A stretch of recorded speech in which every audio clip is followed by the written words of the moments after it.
Hey, James Shee here with Tarpley Music in Fort Worth, Texas. But remember, if you need to, you can always find us online at tarpleymusic.com. So we've all gone past pedal displays, even if it's just a small case or a huge case, and it can be really, really overwhelming if you're getting into pedals.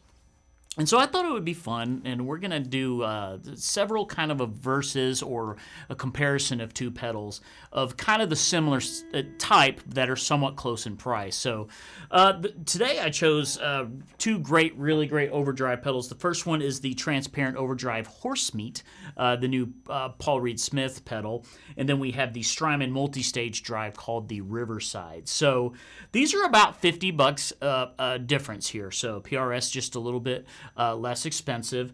But why? Well, first of all, the Strymon does have a couple of features that the other one does not have. That doesn't necessarily mean better, but obviously more features, you are going to, pay a little bit more for that. So a lot of times people will tend to overbuy or maybe way underbuy. Like, oh, well, this pedal costs more, does more, so it's got to be better.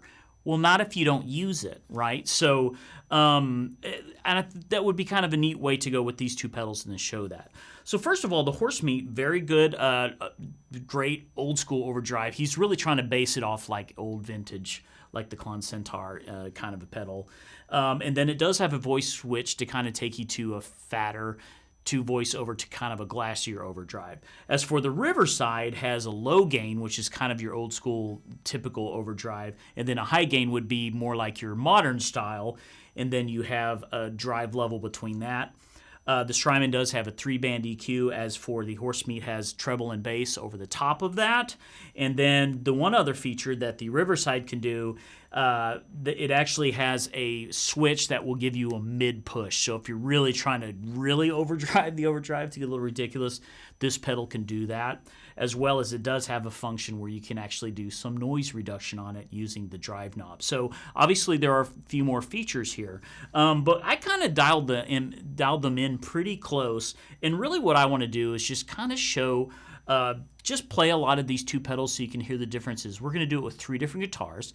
I'm going to start with the Silver Sky SE, and then we are going to do it with the Telecaster as well as a Les Paul style guitar, and just kind of play around with both of these so you can hear the vast difference and maybe figure out, well, do I really need to spend that $50, or do I like that pedal for what it does? And this is just two of how many overdrive pedals. There's a ridiculous amount. So we're just going to have some fun and just play through all these kinds of different settings with this and 3 different guitars, and then you can see for yourself and the versatility.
So here's some takeaways as I'm playing with both of these pedals, other than I need to woodshed and get practicing more. But other than that, what I've noticed is, yes, there are some features of the Riverside that we didn't even show, right? Where noise reduction and things like that. However, the two switches that I referred to on the Riverside, where there's a low and a high gain, and then there is a push that is normal, and then there's this mid push that pushes some of that mid grit there, I could actually kind of get out of the Horsemeat with the right combination of the voice and gain knobs. So in that essence of tone, there's no right answer. They're both fantastic pedals. And so what I would have to ask myself is, okay, for 50 extra bucks, do I want to have these other features, be able to more in a switch kind of a way, be able to do some noise reduction? And the other part of it that I didn't mention is you can actually hold a favorite tone on this Strymon. So you always have kind of a home switch, right? You can always go back to that favorite.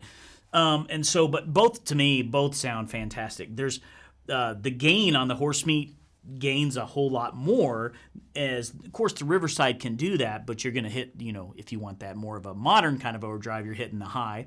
If you want to really push the guts out of that thing, then you're going to hit that mid switch in as you're turning the drive up. So it's really, really interesting. It's really, really fun to do this because, like I said, there's no one better than the other in my opinion. These are both fantastic pedals. It's Coke, Pepsi. What really are you needing to do? So if you're looking for a really good overdrive that isn't necessarily like a dual drive that has more, you can get, like I said, a favorite out of this. So you can kind of do that, but you're not layering the overdrives or anything. I mean, these are obviously two top contenders in my opinion for that, to put these next to each other. It was really, really fun to go through this and kind of hear as you just tweaking pedals. And I really did it on the fly as we were filming. So a lot of that me adjusting levels and stuff is trying to get them at somewhat of the same output level. But you see the versatility of both of these pedals are great. So how do you really know? Well, now that you kind of have an idea, this is something you should do when you're buying pedals. Come down to the store. We are more than happy to set up two pedals for you to A and B them. Bring down the guitar that you're mainly going to be using if you want, and then really plug in and start messing with those dials. Because to me, like I said, if the Horsemeat has everything that I need and I don't think I would really use some of those extra features, then it's not worth spending that extra money if you're not going to use it. If you will use it, it's actually quite a bargain to me for only $50 more that you get these options. So if money was no option for me, I don't know. I really love how the Horsemeat operates because I'm more of an old school guy where I just want a few kind of knobs in it. But there's no denying how good this Riverside sounds, once you start. Now, I'd probably find a couple of settings and leave it that way anyway, but that's just me, right? Both fantastic pedals. I hope you had a lot of fun listening to these and what two high-end overdrive pedals should sound like, and so it's fun to do that. And I sure hope you did. So if you enjoyed this video, just tap that like for me. If you haven't subscribed to our channel yet, all you have to do is push that button. Anyone can do it. It's absolutely amazing. It's very, very easy. And if you'd like to know, we're dropping more videos, pedal videos as well. And then you just turn on that notifications right there, and then we will see you on that next one.